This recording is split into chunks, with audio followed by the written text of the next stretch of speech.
We're working on the going live on YouTube now that we've got everything. The blue bar's moving. Oh, so all this has not been live streamed yet. Well, it is.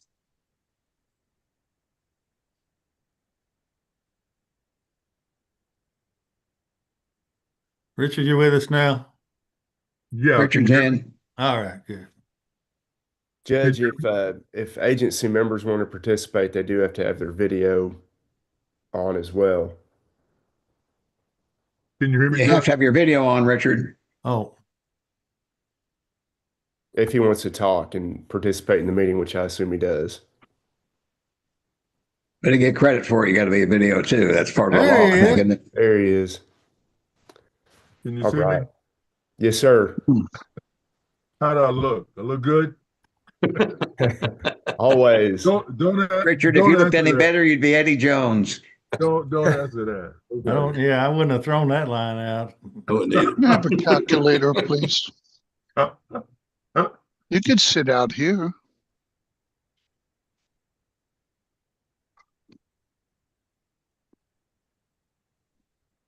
I've been out in the snow all day with the road department and EM, and I thought, oh, finally I go home and relax, be no stress, and just run this meeting, and it'll be all good. We're not live yet, or we are live?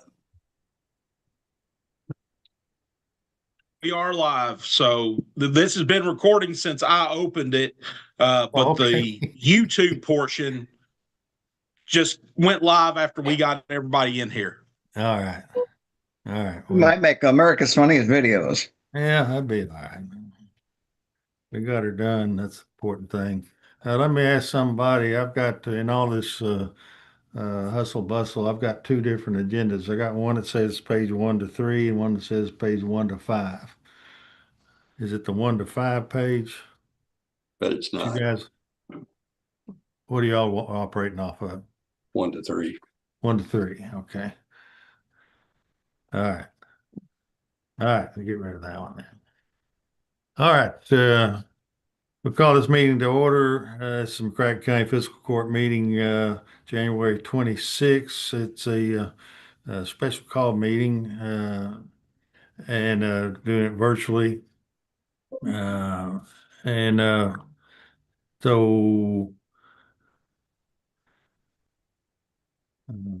Madam, well, let's see. First of all, let's call the roll, please, Madam Clerk. Commissioner Abraham, Present. Commissioner Bartleman, Here. Commissioner Jones, I'm here. and Judge Clymer. Here. All right, and Commissioner Bartleman, you lead us in the pledge, please.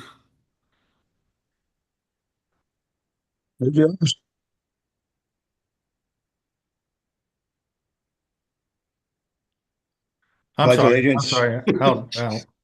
I'm getting ahead of myself. And lead us into prayer, please. Yeah. Let's pray. Father, we just thank you for the blessings of this day. We pray you be with us as we have this meeting to make decisions that are best for the county. Pray for our community as we weather this storm, Father, that people will be safe and take care of themselves. And we just pray for our first responders that are out there patrolling the streets and taking care of the issues with the public. It's in Jesus' name we pray. Amen. All right. Stand and join me in the Pledge of Allegiance, please.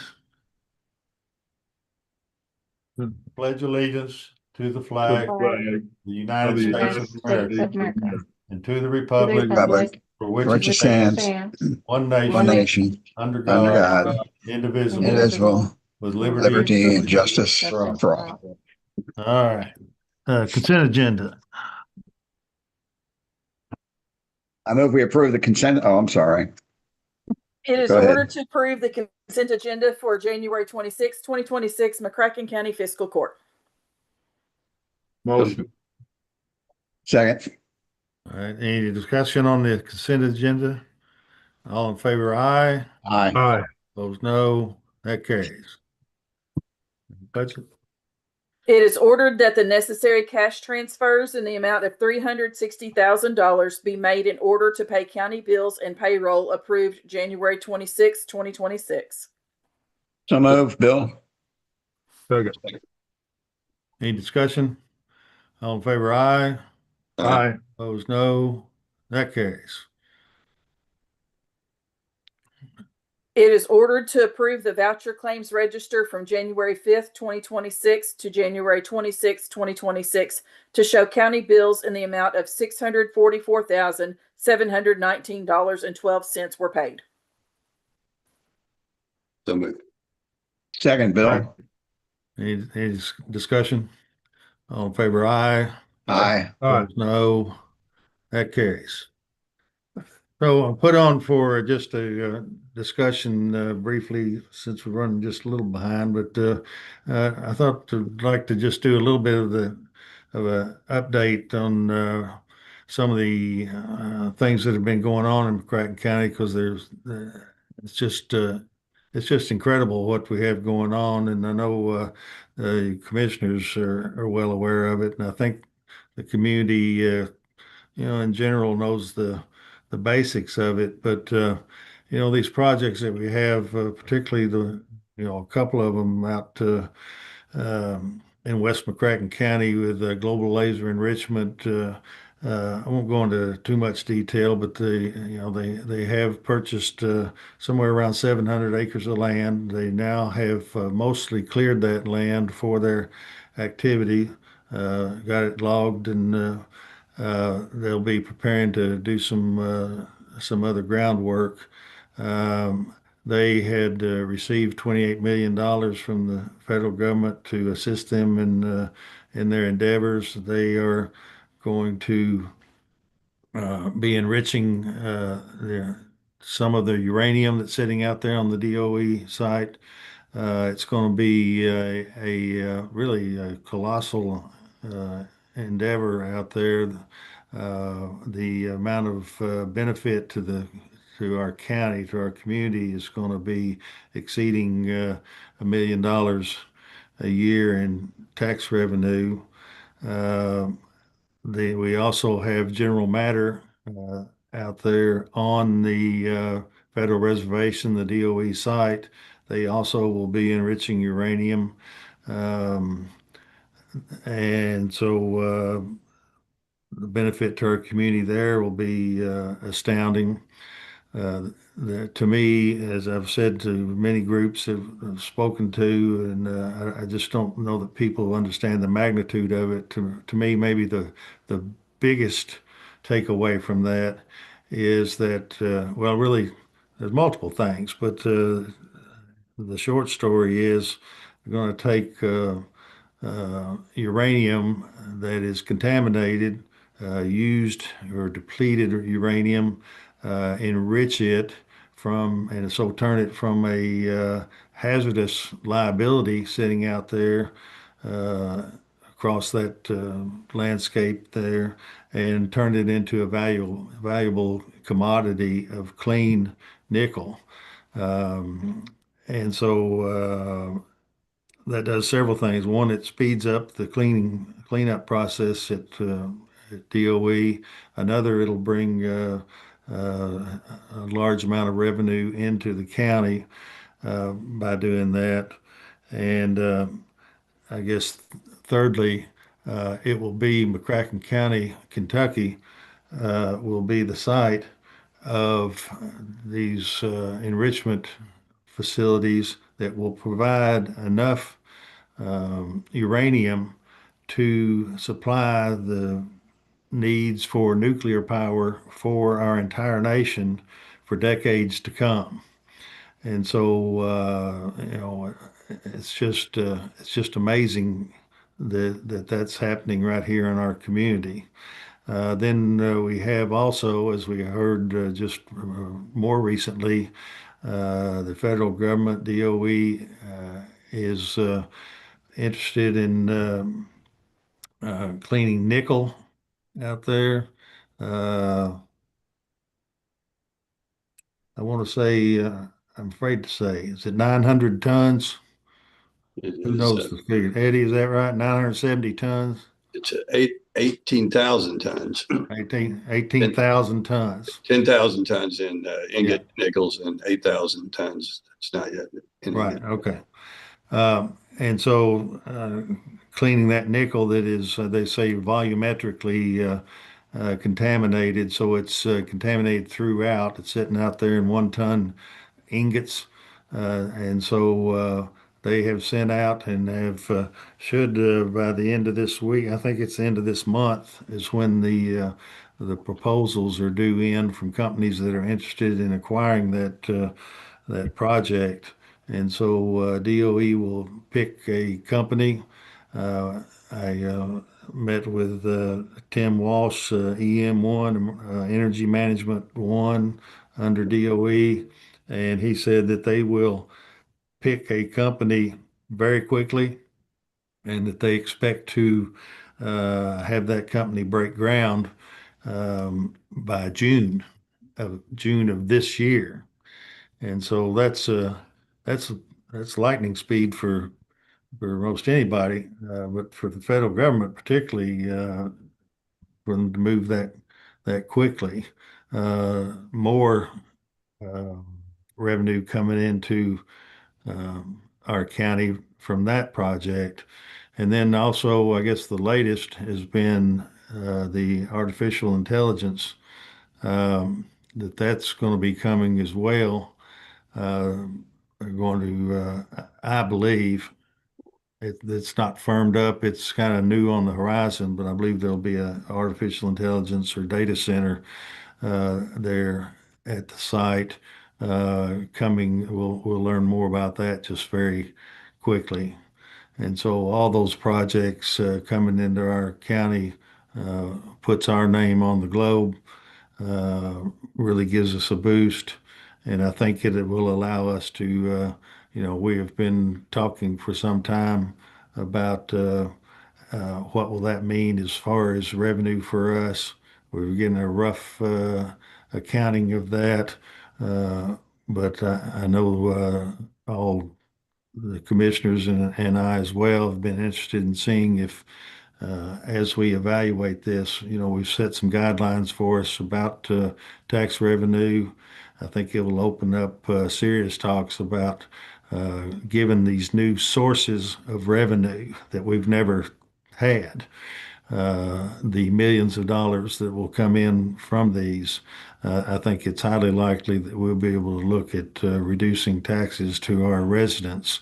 I know we've talked individually among ourselves about that sort of thing, and so I just thought we'd just touch on it today. And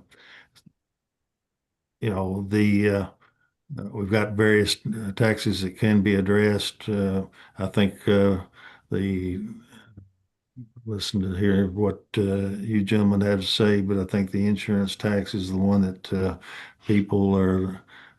Nobody likes taxes. I don't like them, but the insurance tax may be the one on the front burner to see if we can't chop that off some. Um, and so I'm thinking that what we might want to do, since we have sort of set as a goal to certainly to be responsible for the tax money, to maintain a reserve or a savings account for the county that will meet our unexpected needs over an emergency, that sort of thing.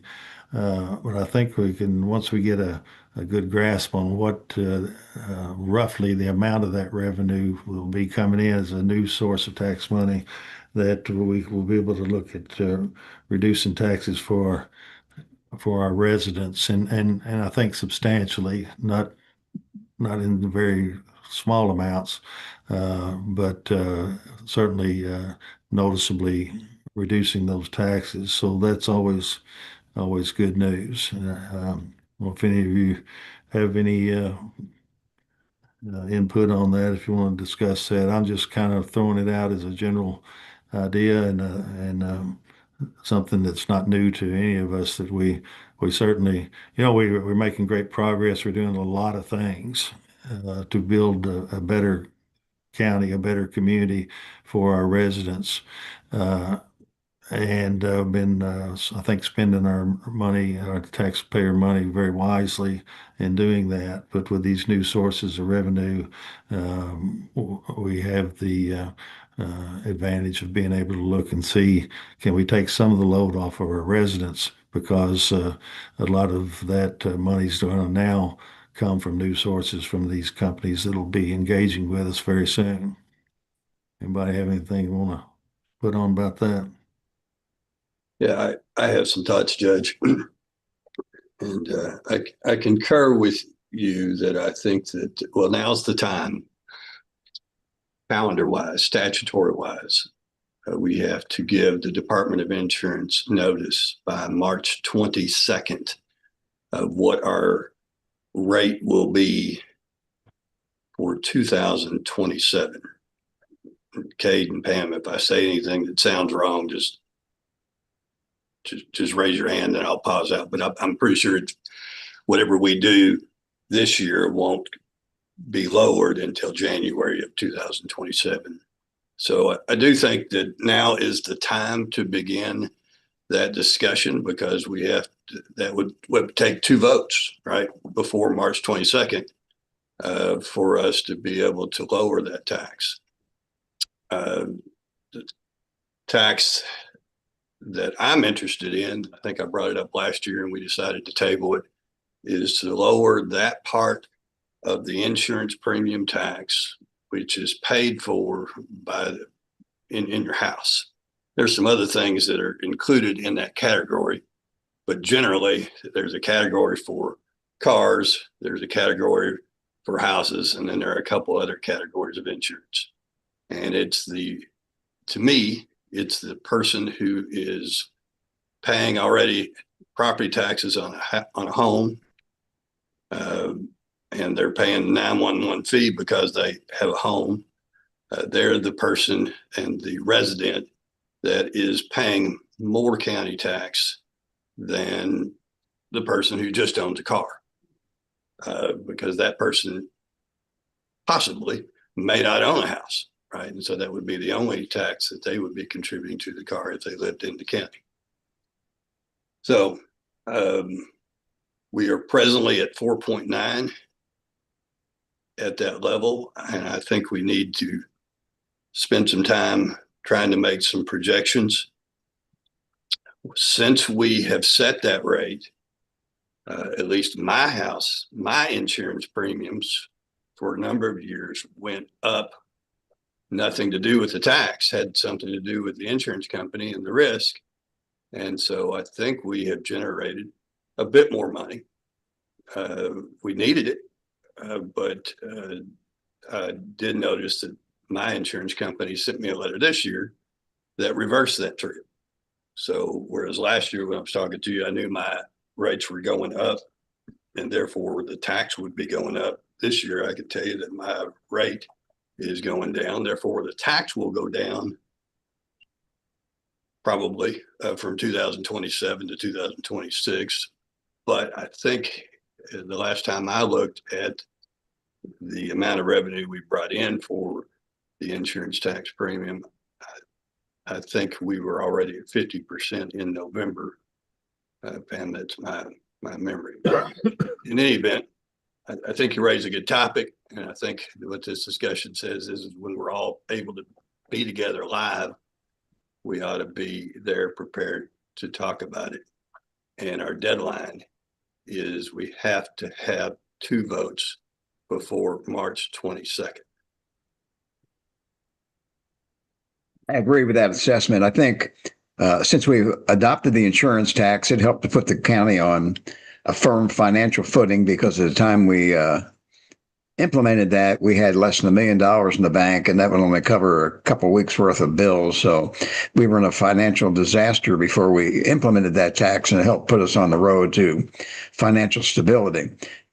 I think also if we look back to what estimates were when we put that tax on, we had one estimate. I think it's bringing in a lot more money, not a lot more, but considerably more money than what we anticipated because it was hard to estimate exactly what was going to come in. And one reason for that, as Commissioner Jones mentioned, is that insurance rates have increased on vehicles and cars and significantly. I mean, I'm paying considerable more for for the vehicles and the house than what I was paying 3 or 4 years ago. So we're bringing in more money. I think that it's probably a good place to start to talk about the tax on residential property and real estate. And I think that assessment is correct. There are already a couple taxes on that people pay, and that's where they need the biggest break. And probably their homeowners insurance is probably more than what their auto insurance is. So I think that's a good place to start. I think the debate will be is how much we reduce that.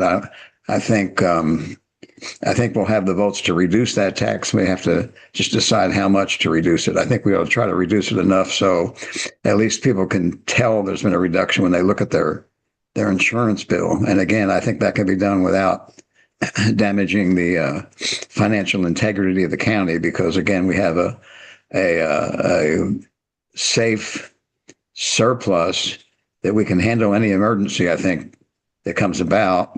And again, we have on the horizon, it's probably a couple of years down the road, 1 or 2 years on the horizon, we have these new industries coming in. And again, these new industries aren't just announcements. They're already moving dirt to get those ready, and then they're firm projects. So I agree with that assessment. I think we need to reduce the insurance tax, and I think debating the tax rate on property is a good place to start. And then we'll see where we go from there. But I think as we get through the debate, I think we've had some discussion. We need to probably do it in increments and do maybe some this year and some next year to see what impact it has. But I think it's a good place to start. And I think we have an obligation for our taxpayers and our residents to do that and debate it and come up with a decent decrease that they can at least tell they can go to Starbucks and buy 2 cups of coffee instead of 1. So anyway, I think it's a good assessment, and appreciate all the work that the judge has done. And Eddie, you've done a lot of work on the enrichment stuff.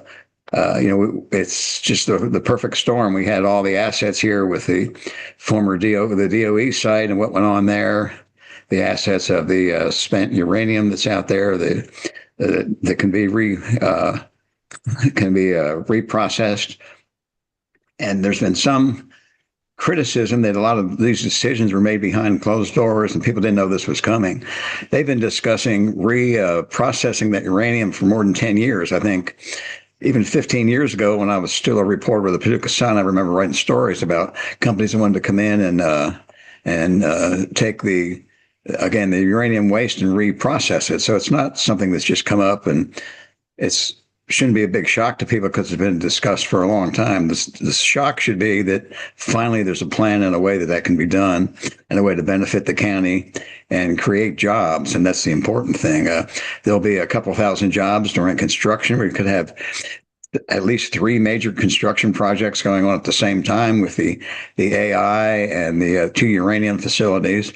And we never know what we're going to have success with a triple rail site. We'll have a project going on there. So we're going to have 2,000 to 3,000 construction workers probably working at the same time out there. And that'll bring in, again, some revenue for the county, and most important, it provides a job for our residents, and it'll make us a center for people to move to, and hopefully increase our population, increase our quality of life. Okay. Anybody else? Well, I think we are all conservative guys, and we talk about that a lot. So whenever we can decrease taxes for our residents, and do it, and we don't do it reckless, and we think about how we want to do it. We look at what we have now as far as finances, which is totally different when you guys came in. You know, you did a hell of a job getting us where we are. As far as the projects that's online coming in, you know, I had a conversation with a guy, and he asked me if I was surprised about the nuclear activity going on and the companies associated with it. And I was like, well, when you look at the present administration in DC and what the conversation was coming in, that you wanted to make the United States energy independent, in various ways. And when you look at the federal government's got property here in McCracken County. And so when those things started to fall together, I figured that we had a very, very, very good chance of being one of the sites that these new startups where you want to be as far as location. So it's great. I think it's going to not only for McCracken County, but regionally, it's going to be opportunities for folks in 4-state area. But as far as cutting taxes, man, I'm all for it as long as we can do it responsibly. And yeah, I agree with you.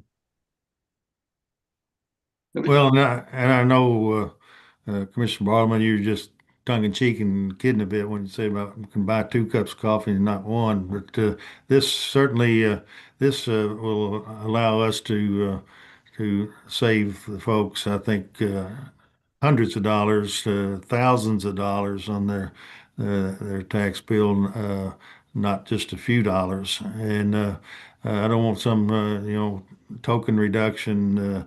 I think people can look at their tax bill and say, this was a substantial, a significant reduction in my tax bill. And the beauty of it is, just like saying, Commissioner Abraham and others, we really had no choice but to generate some revenue back 7 years ago, 6.5 now, and because we were in such a poor financial condition. But we've recovered from that, and with all these projects coming, we'll be able to now go back and put some more money in people's pockets where it ought to be. In fact, I was on the phone with Joel Bradburn, who's now EM2, Environmental Management 2, second command at EM, and talking to him about some of these projects. And one thing that's going to happen as well. I wanted to mention. So the artificial intelligence, the data centers, huge consumers of power, and so the legitimate concern in a community is the supply and demand effect of having a huge industry come in and start. You see this tractor out there? Uh-oh. Oh, I don't know what that was. Somebody on the truck. Somebody jumped in. Somebody with a tractor. Anyway, so uh,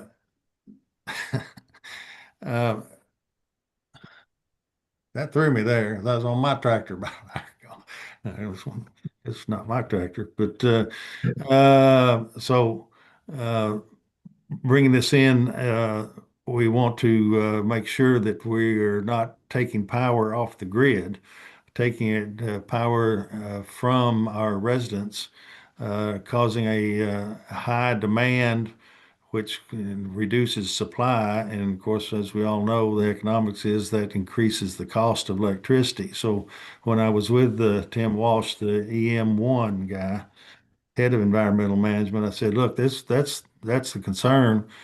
People are rightfully concerned that they're going to eat up the power, and so the people's grandma, whoever, energy cost, electricity cost is going to increase because of that. And he said, that's right. That's what happens some places, but it won't happen here. He said, what we're going to do is we're going to lease the ground to a company, and a part of that lease will be a requirement that they produce their own energy outside of the grid. And so likely through probably natural gas turbines initially, and so that it does not it's a different well. They're going to have their own well, if you will, of electricity, not taking from our community's well or from the grid from which I and you and everybody purchases your electricity. so we won't have that problem. And so I asked him, well, is there some looking at us having a small modular reactor uh, to power that here in the fairly near future? He said, no, you won't have a small modular reactor. You'll have multiple small modular reactors. And of course, those things are, you're talking about billions of dollars in project to build those. And so not only will we be doing these other things, but the SMRs that I believe he's not committed to that. I'm not saying that they're definitely coming, but I think that they will be. I think we're probably a few years out on that, 3 to 4. Could it be 5? Yep, might be. Uh, but you talk about a hub of activity, just spewing out economic development for not just Creighton County and Paducah, not just West Kentucky, not just Kentucky, not the Southeast, but the whole nation. And so it's exciting to me for us to be involved in that and have our finger on that and be able to help to push that forward. And so it's incredibly exciting to me. I told Joel when I was on the phone with him that if I, 5 years ago, if I had dreamt that half of this would happen while we're in office, I would have woke up and said, "You dumb, you wake up. That ain't going to happen." But here it is. We're right on the precipice of this coming into reality. I'm confident it's coming. It's going to happen, and we get to share and being a large part of that. So, appreciate all the work you guys have done. It's happening, and I could go on for hours and hours. I guess maybe I won't. Let me make 4 points. Yeah. Number 4 points. Okay. 4 points. Number one, I think I might have been wrong when I said this would be the 2027 rate, because I'm thinking back, Pam, when we actually enacted the insurance premium tax at the first time, there was like a half a year of income. So I think it March 22nd might affect the rate beginning July 1. So it's something we need to study, know the answer to when we get back all in a meeting together. Number two is what I will call the Doolittle doctrine. When I brought this up last year, Steve Doolittle wanted us to first discuss a fund balance policy. And last year we did that. And the fund balance policy, I've got it right here in front of me. I think we can send that out to everybody so they remember what we did. We decided that we were going to keep 50% balance. So basically half of the money that we would need to operate for a year, we would keep in the general fund moving forward. And we would anticipate make our revenue cuts with that goal in mind, that policy in mind. And that's a world of difference than we found ourselves in when we first took office, Judge. I think at that time we had about 10 days. We could make the county bills for about 10 days as opposed to half a year. Point number 3 is the sheriff still wants a raise. So we know that and we know that the city police is probably going to give their police officers a raise. And we know that's going to happen probably shortly after we start our budget meetings. And point number 4 is if everything happens like we think it might, or if just half of what happens, then we've got housing concerns that need to be addressed. And I think we'll need to be positioned to do something significant in terms of housing, acquiring land that we feel like needs to be acquired for use of housing. I don't know. We can be more specific, but I know at times we have talked about how we could, as a county government, go in and incentivize the Farley area, which has a lot of vacant lots. We've been working on bringing those up to code and incentivize new construction there where infrastructure already exists. So all of that balanced together, yes, I think we can lower taxes, but we still got more things that we've got to do as a county government, and we've got a fund balance policy to remember. Yeah, those things that we've discussed, those are the biggest things, and like I say, the properties we have stepped up and started cleaning up properties through the county, requiring the owners of the property, whether it's the person that's actually living there or it's a rental property or whatever. We have 2 full-time inspectors now that are going about and giving people notice that they need to get their properties cleaned up. And I'm not talking about mowing their yard or trimming their bushes. I'm talking about putting a roof on the house, or I'm talking about houses that have been burned, that have no front door on them, that are collapsing, that have been infested by, raccoons and possums. And that's where we're starting with the worst, and we'll work toward the least worst as we go forward. But and then putting a lien if we have to expend revenue to do some of that to get those properties cleaned up. We put a lien against the home, and at some point it'll sell. We'll recoup our money. But what it really, when you think that through, what it's doing is, there's neighborhoods throughout the county. We have hundreds of properties that are in dilapidated condition, unlivable condition. I found it hard to believe, but now I'm a believer. And so you go into a neighborhood, doesn't have to be mansions or really nice houses. Just people that take pride in their home, no matter if it's inexpensive home, modest, or if it's really nice. But to have as an eyesore in there a home that's in dilapidated condition, because that brings other bad things like the varmints. It also brings in sometimes the crime will take place there. The drug dealers will go into those places and various things like that, and so that's something that people can look and see. Hey, my neighborhood's being cleaned up, and so while it doesn't take a lot of money to do that, it's I think it spreads a lot of benefit across the county and telling people that we care about your neighborhood. I'll admit, I think we had been lax in that for a while. We had so much, and of course, as we pointed out, our revenue was low. We couldn't do a lot of things we wanted to do, but now we have been doing that. We've been doing that for a couple of years now, and we can move that up even further. So things are really looking just spectacular for our county and our community, and excited about being part of it. Anything Well, else on that? We're good.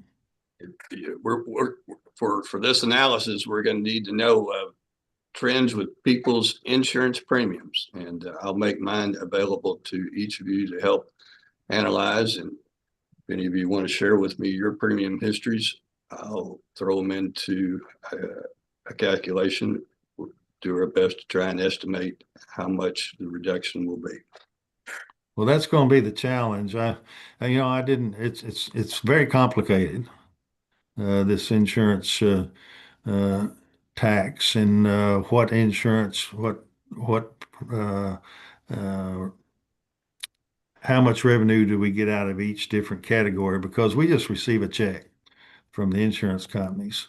Here's the amount of money that your insurance tax has produced, and I believe I think I'm right to say that the category that includes homes includes commercial properties as well. I think that's a one category. So we might be able, I think, to reduce just the home insurance, it would be within the category of commercial. And that's good too. I mean, to help our businesses to reduce their overhead by reducing their tax as well. And so I think it's going to take some discussion. We don't have a long time to uh, certainly to put it off, and I don't want to put it off. I want to get on it. But I think it might mean that in this initial reduction, the best that we can do is try to make our best estimate at what amount of money reducing by a certain percentage.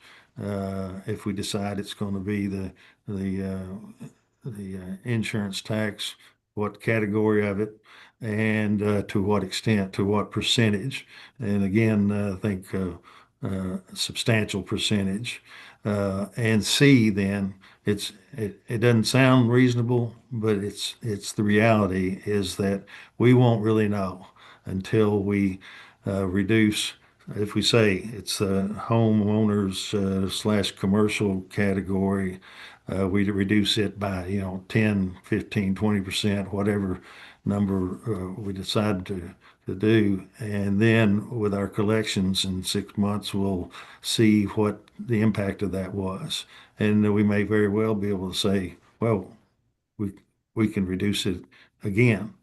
And once we see what the actual outcome was. So, that's the only category, I guess, really, of where you have to kind of wait and see what the impact. I'd like to know what the impact of an action is before I take it. But I think about the best we can do is estimate that and see, and then go forward with it. So, Yeah, we'll be able to. So we'll be able to take total income for the year, insurance premium tax collected. Our highest tax rate is 7.9, which is on the automobiles, which matches the city's price. So essentially 8%. And if we just used 8%, that will tell us what the value of 1% will be if all of them were 8. Well, they're not all 8. Some are lower. But I think that using that math will keep us conservative. yeah. Well, we can sit down and figure that out. Maybe we need to do a workshop or something real soon, or whatever. We'll get the smart people on trying to do the best they can to give us an estimate of what we can do and what it'll produce. All right, we're ready to move on. Everybody good? All right. So court orders. It is ordered that the treasurer is authorized to pay the city of Paducah up to $750 for 1/4 of the catering for the Next Op veteran recruitment event to be held at the USO in Fort Campbell in March 2026. So moved. Motion. Second. Any discussion? So just for the public, just touch on it just briefly what that is.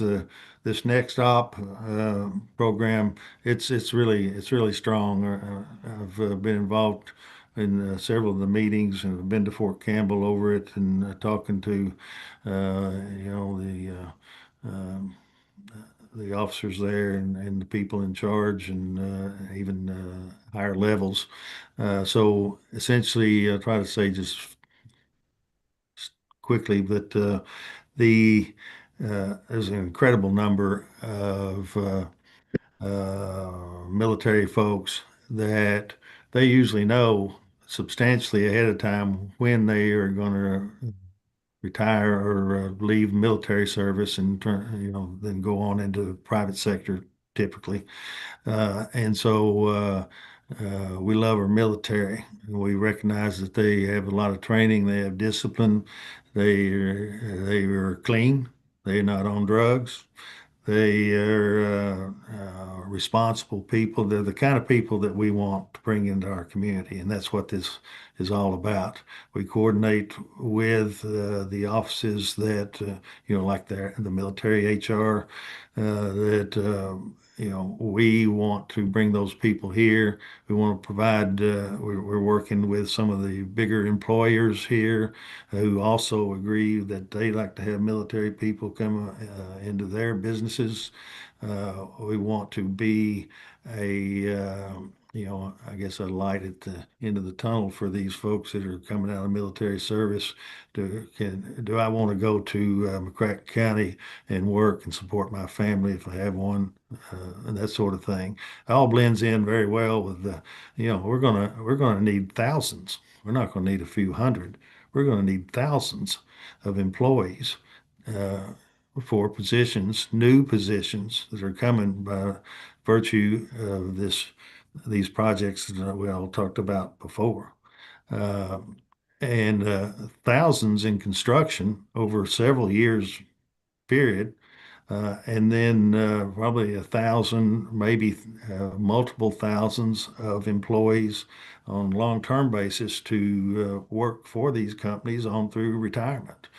And so when you talk about that, and Eddie mentioned the housing, going to be needing to build houses, going to need everything from small houses to RVs to nice homes, bigger home, more expensive homes, and I mean we got a plate full to work through. It's an enormous challenge, but I'm confident we're up to it and working with our partners in that to get that done. But I think there's nothing better than to bring a soldier, sailor, Marine, Air, Coast Guard people into here.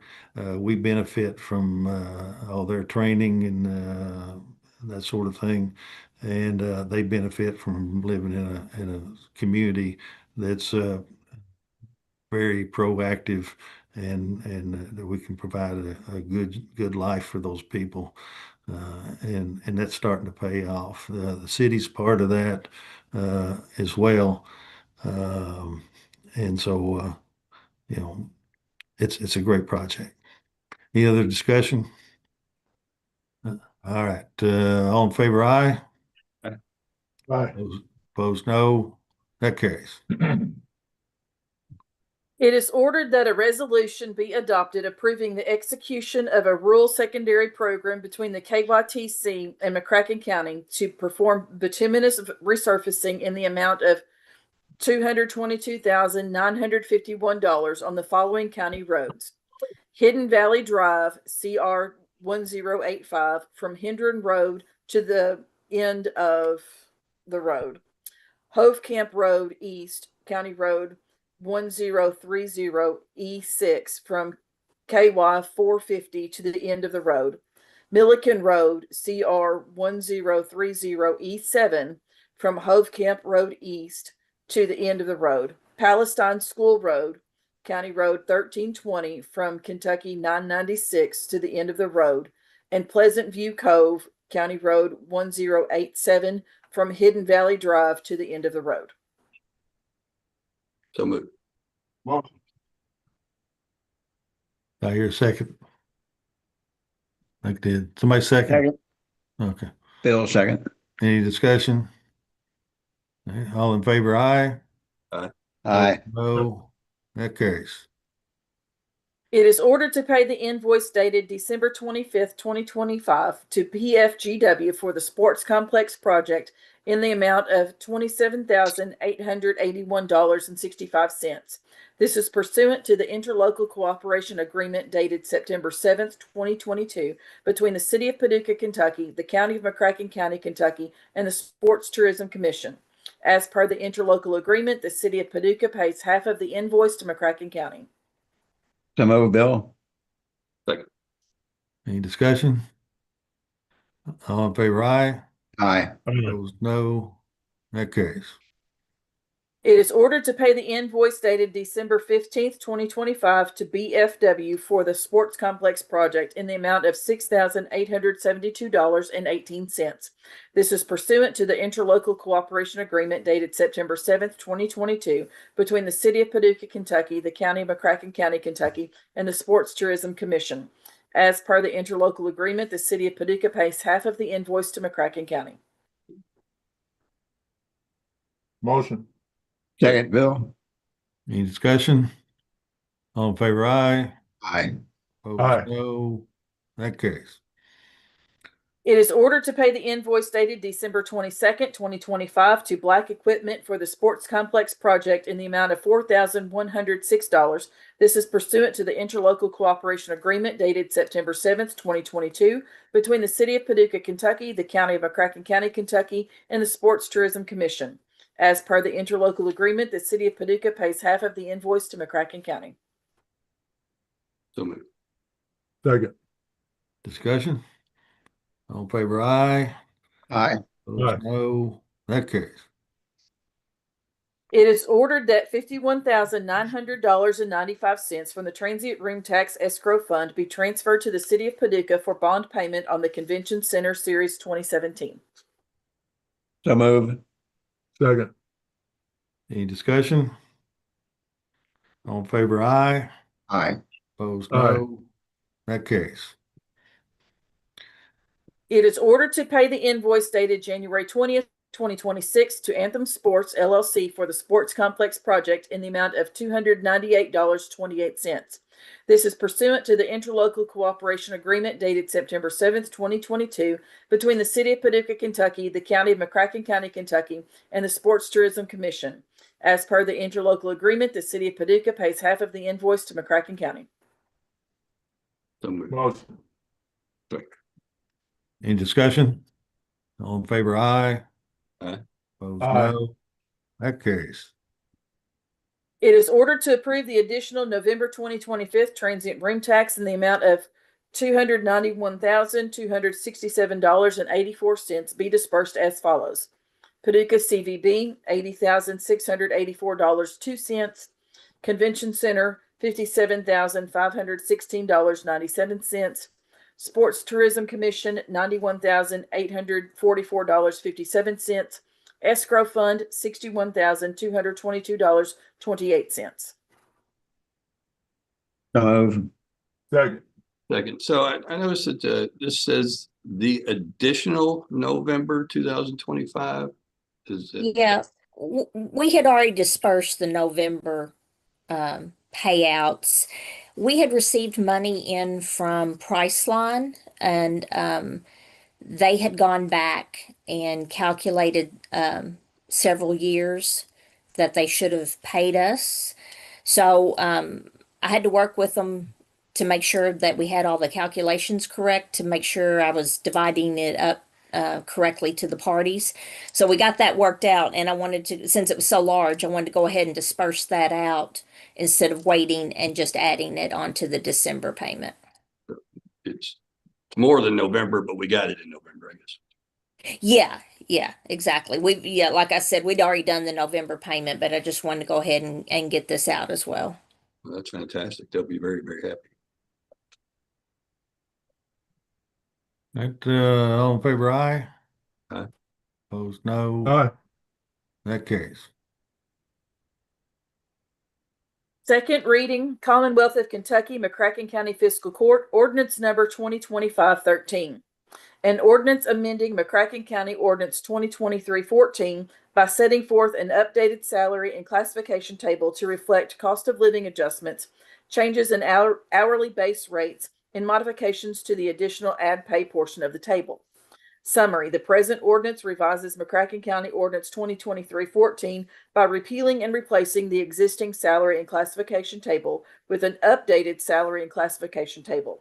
Said updated table will add the fiscal court's approved cost of living adjustments for fiscal years 2024-25 and 2025-26 to the starting rate and step rates for all position classifications. Additional adjustments have been made to the hourly base rates. Further, the additional ad pay portion of the table is modified to reflect additional positions and classifications. Certification: it is hereby certified by the McCracken County Fiscal Court that the present summary represents an accurate official statement of the main points of and contents of Ordinance Number 2025-13. Public inspection: Ordinance Number 2025-13 shall be available for public inspection in its whole and complete form in the McCracken County Judge Executive's office during ordinary business hours. So move, Bill. Second. Any discussion? I think this is just the continuation of our work in which we have adjusted deputy sheriff salaries and come up with a grid for the sheriff's department in general. And I think we did quite a bit of discussion about that, but it was a two-step ordinance is the second part of that. Yeah. Well, I'll just say, you know, we in these discussions, we thought we had it right. And then we learned there's some nuances there that nobody had really thought about. And so we went back and that it probably only applied to just less than a handful, one or two people really. But I think that we've finally landed on a good plan here and a good schedule. And I know the sheriff's happy. I'm happy. I think y'all are happy. Everybody's happy. And I think we'll be able to, like we were going to be able to with other things, because of all these new sources of revenue, we'll be able to show more appreciation to our sheriff's office very shortly, likely at budget time, just in the spring, which is coming upon us. We always recognize protect the people is our number one mission. Sheriff's office does a great job. Got good people we want to hold on to and not lose to other places. And so this is a big step, and we'll be making additional steps, I think, just in a short few months to budget time, where we can do better still.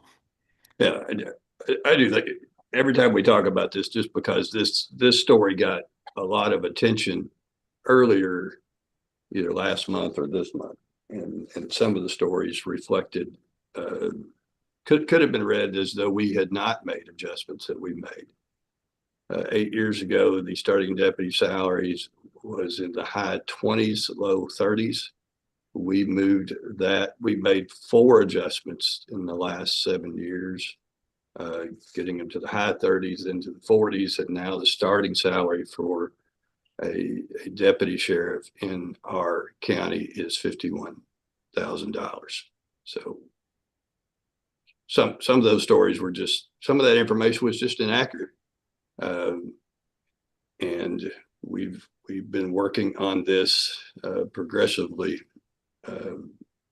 for the last 7 years. Where'd they get that information? That was inaccurate.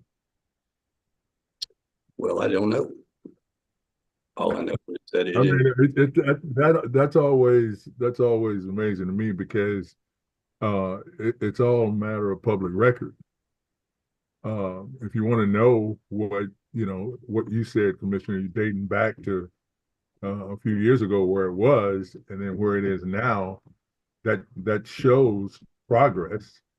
It may not be exactly where everybody wants it, but it's moving toward it's moving forward. So you read articles like that, and you see details in there, and you're like, what did they check that out, or just wrote it?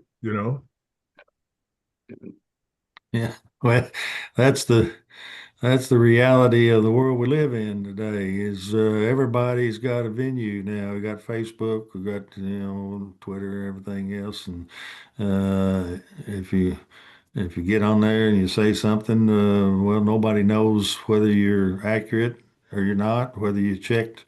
I wouldn't give too much credence to the belief that people are actually seeing if what they're saying is right. Some people have an agenda, or they hear something, they think, well, I'm going to push that on. And so, yeah, it's all public record, and they can search it and see that they're wrong if they want, but that takes a little effort.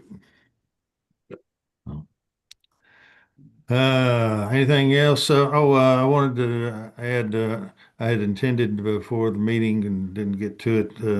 Judge, real quick, we need a vote. Oh, did we not vote? Oh, I'm sorry. So no other discussion? All in favor, aye. Aye. Opposed, no. Thank you. Okay. Sorry. So I was out today, most of the day, with the road department or EM folks, and kind of trying to assess the road conditions. The short story is what's going to happen tonight. The sun came out today.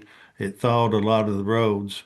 Those places that are now wet are probably frozen back by now. If not, they will be overnight. So we're going to have the problem with the black ice that I think is probably more difficult, more treacherous than even the snow, even deep snow. And so because of that, and I went down to the courthouse, talked to their maintenance people. We're trying to clean the sidewalks. But the short story is, I think it's essential that we close the courthouse tomorrow and all operations at the courthouse. I've been in contact with Chief Circuit Judge Kitchen. He concurs. No court proceedings tomorrow. Hopefully by Wednesday, maybe things will be shaped up where we can get back to work. But I don't want to endanger people to have to get out that when they don't need to, and it is still really treacherous out there, and will be, I think, worse in the morning than it has been over the time of this storm that we've had, this snowfall. So I'll be putting that on Snowman 6 here just shortly. Anything else we have? No executive session need. Thank you, Judge. I would like to expand on that if I could, Judge. Go ahead. I think our road department really did a good job. They always do a good job, and they did a good job again this time. I've gotten a couple phone calls and even some texts and all from people who were well pleased with the job that was done to clearing roads. Of course, we get complaints when some of the snow goes on a driveway, but that's just the nature of the beast. And we talk about Facebook, even some of our naysayers on Facebook, that every time we take a breath, they accuse us of something. And even some of those people were praising the work done by our road department. So the road department and emergency services just did a great job this weekend, and in cold weather and snow and ice. And again, they just need to be patted on the back more than what we do. Okay. Anything else? Yeah, when we get all thawed out and everybody's upright, could we get a report on our 911 where we are with that whole situation? Oh, okay. We'll Yeah, put that on. it's been a minute. All right. Good idea. All right. Anything else? Thank you, Judge. Thank you. All right. I hear a second, or y'all want to stay on a while? I'd like to stay on, but I'll second it. Okay. I hate to quit. Aye. Aye. No, we're gone. All right. Thank See you. you all. Stay safe.